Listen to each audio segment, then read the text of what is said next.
What do you want to be when you grow up, Olivia? An astronaut.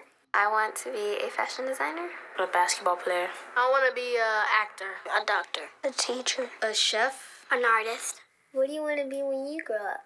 A mermaid. Do you know what a computer programmer is? Yeah, no. No.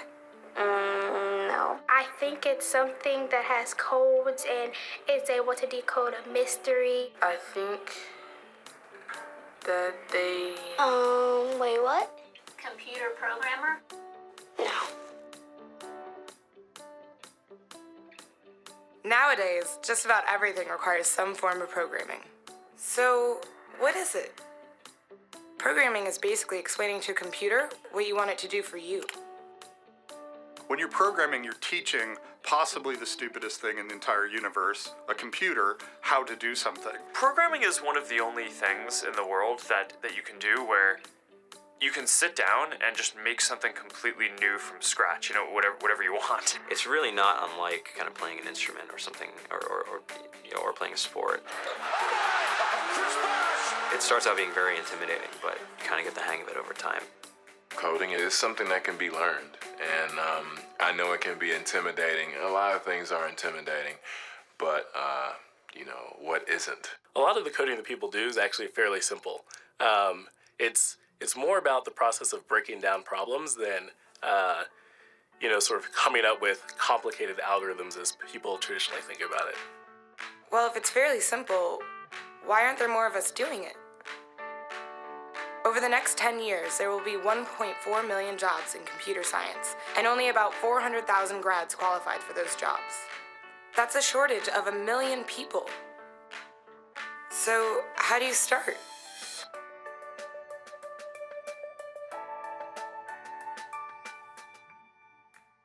I was obsessed with maps when I was a kid, and cities specifically. So I taught myself how to program.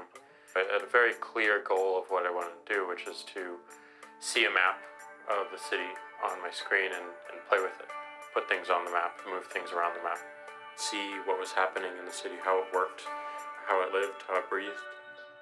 The best early thing was actually using software to decide when the classes in my school would meet. And that put me in a position to decide which girls were in my class. The first program I wrote asked things like, what's your favorite color?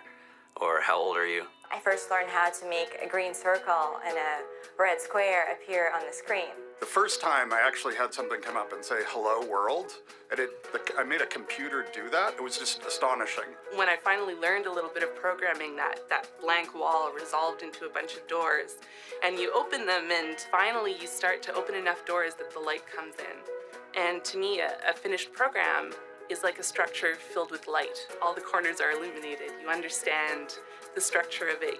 It's a really serene feeling to have completed that.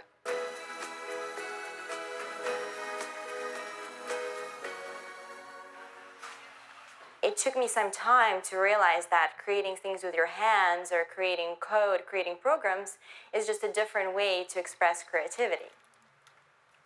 I think right now there's a big emergence of the culture of making.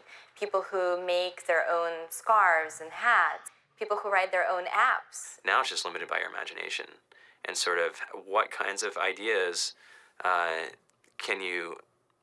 what kind of understanding can you build into the computer so that it can do these things that were previously impossible.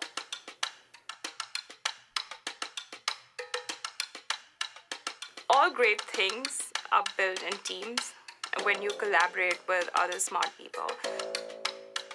You're testing your ideas, you're stimulating each other. That's what makes us successful. It's not some flash of brilliance by somebody who then codes 24 hours a day for 3 weeks. It's what happened. The magic happens when we're all on the same page, collaborating and building something together. There's a much greater need in the world for engineers and people who can write code than there will ever be supply. And so we all live these very charmed lives. To get the very best people, we try to make the office as awesome as possible.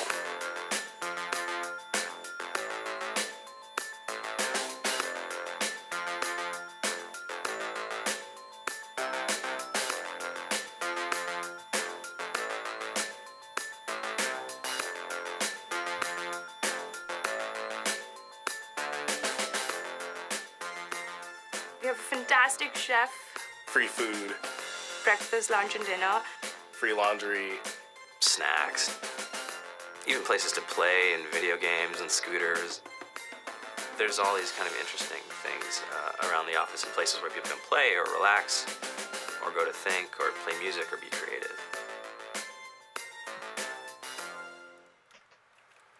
I went on the Bureau of Labor Statistics for the United States, and there's about a third of the pie that's all the things you would expect. It's they're working in the government, they're working in typical technology jobs, but then like the rest of the pie, and it was the majority of the pie, just split down into these little teeny slices of every industry imaginable. And what it is computers are everywhere. You want to work in agriculture?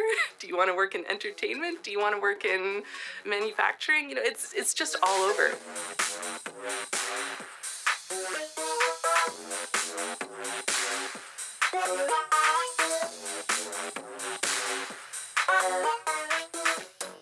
Here we are, 2013. We all depend on technology to communicate, to bank, information, and none of us know how to read and write code. So you guys, what else? Who else has an idea of what we can change with our programming? What else can we do? Tiffany?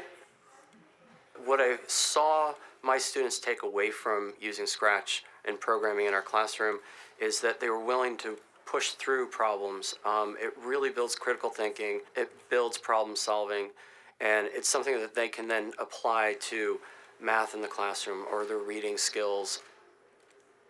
We integrated science with this programming, and I saw my scores go up 30%. When I was in school, I was in this after-school group called the Whiz Kids. And when people found out, they laughed at me and, all these things. And I'm like, man, I don't care. I think it's cool. And, I'm learning a lot. And some of my friends have jobs. It's important for these kids. It should be mandatory to be a citizen on this planet, to read and write code. I just think you have to start small, right? And I think that's one of the biggest misconceptions about computer science and programming overall is that you have to learn this big body of information before you can do anything. You don't have to be a genius to know how to code. You need to be determined. Addition, subtraction, that's about it. You should probably know your multiplication tables. You don't have to be a genius to code. Do you have to be a genius to read? Do you have to be a genius to do math? No. No. I think if someone had told me that software is really about humanity, that it's really about helping people by using computer technology, it would have changed my outlook a lot earlier. Whether you're trying to make a lot of money or whether you just want to change the world, computer programming is an incredibly empowering skill to learn. To be able to actually come up with an idea and then see it in your hands and then be able to press a button and have it be in millions of people's hands. I think we're the first generation in the world that's really ever had that kind of experience. The programmers of tomorrow are the wizards of the future. You're going to look like you have magic powers compared to everybody else. I think it's amazing. I think it's the closest thing we have to a superpower. Great coders are today's rock stars. That's it.